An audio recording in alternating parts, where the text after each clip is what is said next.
I'm at a good moment this morning to pause on the work I'm doing to capture a little documentation on the food forest lawn conversion. It's pretty blustery and windy today, so bear with me if you get some gusts in the microphone. I'm sorry about that.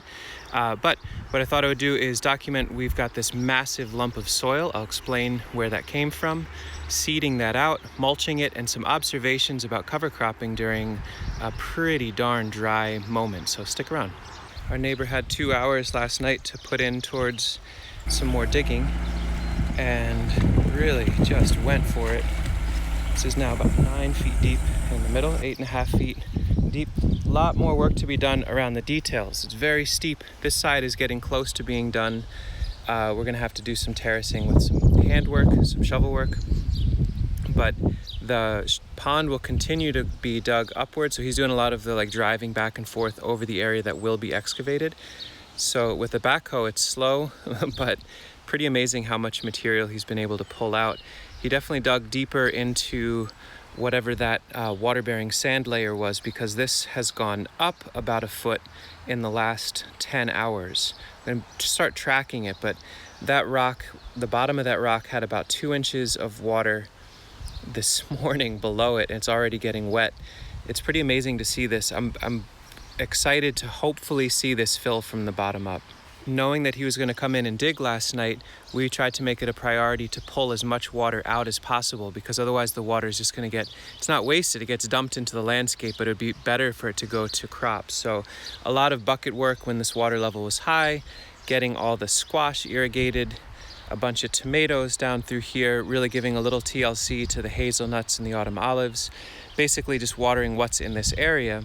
And then I also rigged up a little bit of a minor improvement on the simple solar panel attached to this pump.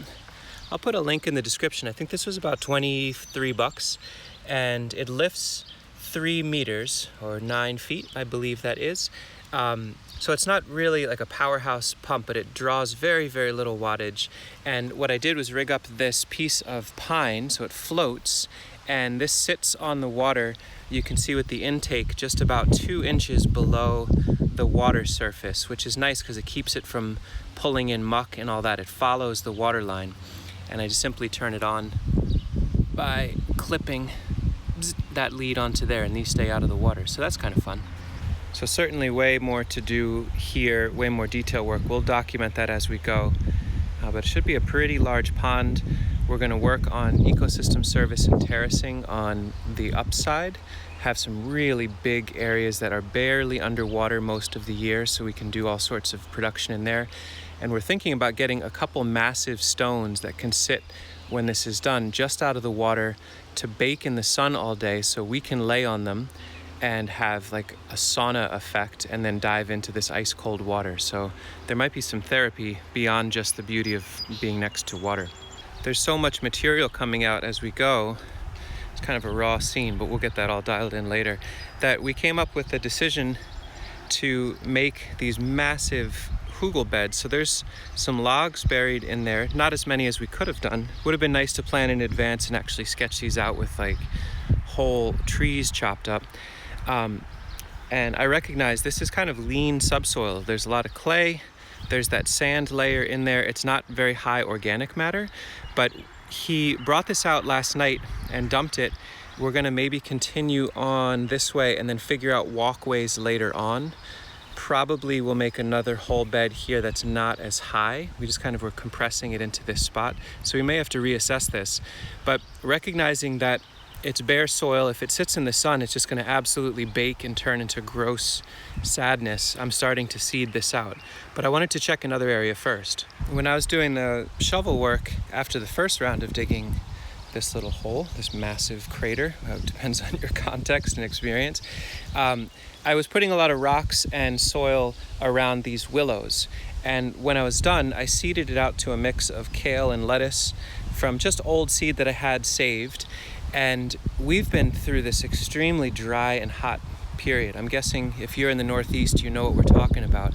And so what I didn't do was mulch it. Should have done that. What I didn't do was water it. I just figured, it'll work. And what I realized is even though on the surface, it looks like a complete and utter failure. If I look in close at the little microclimates and the nooks and crannies, there's actually seed starting. It's a good reminder to me to not really worry about the aesthetic of getting things all smoothed out and perfect before you do a thing. In fact, having these chunks and lumps, I think, has made it possible for little seedlings to be in the shade midday. This will be in the shade in a little while, so it probably helped it keep the water it needed in order to germinate. And there's a little brassica, a little kale. It fell in between some cracks and was able to find some water, and down in that crack is able to get a foothold. Likewise in here, even though it's absolute bone dry on the surface, I mean just moon crater on the surface, they're able to get started. And I think if I had gone in and endeavored to do the hard work of smoothing this all out, picking every stone, blah, blah, blah, I don't know that I'd actually see any germination with the dryness we've had.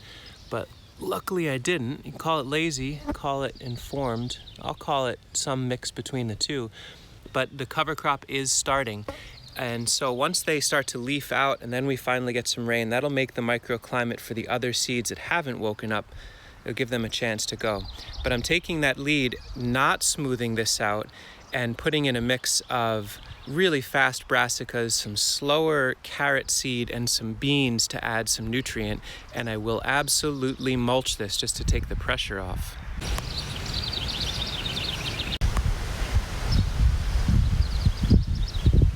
Last night, as he was digging and moving soil over here, he offered up, hey, should I take the bucket and really smooth this out? Should we get like a nice flat seed bed? And I said, no, leave it crazy, leave it chunky and wild. This area he's gonna add some more soil onto. But I went through, it took about a half hour so far, and put in a whole crazy mix, and you can see I've left it lumpy and textural. But what I've done this time, which I did not do last time, is I'm seeding it within 10 hours of the work being done. And you can see there's a ton of moisture still in here because it just is fresh. Hasn't had one day of sun on it yet. And okay, it's subsoil, it's junk soil, but it's soil. It's something that a seed can germinate in. And so what I'm doing in here, because it's not a very easily accessed bed, is all through the top are parsnips, beets, and carrots. The parsnips seem questionable this time of year, but we have some seed, we'll try it. Those are going to be crops that we harvest very infrequently. They can be on the top. In between them, there are beans all throughout to fix some nitrogen. They're dried beans, so we're not going to harvest lots of them as we go. Then on the edges are some radishes that are a little bit faster, 50 to 65 day black Spanish round radish. And then the edges are all cut and come again greens, some kales and some other brassicas that are pretty hardy. And we'll get a good mulch over all of this. I'll pin it down by stepping all over the mulch. I've got my seed pushing units right here and my mulch tagging units going. Way easier than trying to do it with the shoes on, especially in the super clayey spots. So we'll get this capped, and what's nice is because the heat, the way it is, brassicas will germinate within the next 3 days if they're going to, and that will inform how to move forward, because there's going to be at least 3 times more of this material coming out. Is the way I'm doing this viable and legit, or do we have to reassess before we do the next round? So we're going to let that rest for a few days, watch the water line, see how it responds to a rain or not, and then come up with a clearer idea on how to transform. Basically, it's gonna get crazy. He's down for it. We went for a little swim in there the other day and he was sold. Let's do it. Let's make it bigger. Let's get it colder. Let's grow everywhere. It's awesome. I'm gonna quit blabbing now and actually finish the work of getting mulch on here. I can see the soil already getting gray within the first few hours of exposure to sun. So critical to get cover seed down and mulch ASAP when soil is disturbed. Waiting a day or two is definitely a mistake. I've learned that over and over again. So let me mulch. I'll show a last shot of that and then we'll let it sit till the next round. That's a lot better. Would be nice to use multiple bales, but we're running a little low on them, so one bale it is. We'll see how things go. Somewhere up in the mid 90s today with the heat index, maybe over 100 in some spots, so hopefully this keeps it cool enough for the seeds to germinate. From here forward, nothing's been seeded. It leaves an opportunity for him to do more rough work with dumping soil as we go. And that's that. Over there, I ran out of mulch. So let's say it's an experiment to see what the difference is between mulching some areas and not mulching others. I already think I know what's going to happen, but we'll just say it's an experiment, not that I ran out of mulch. Now, time to get my feet in that water. Ooh, that is cold.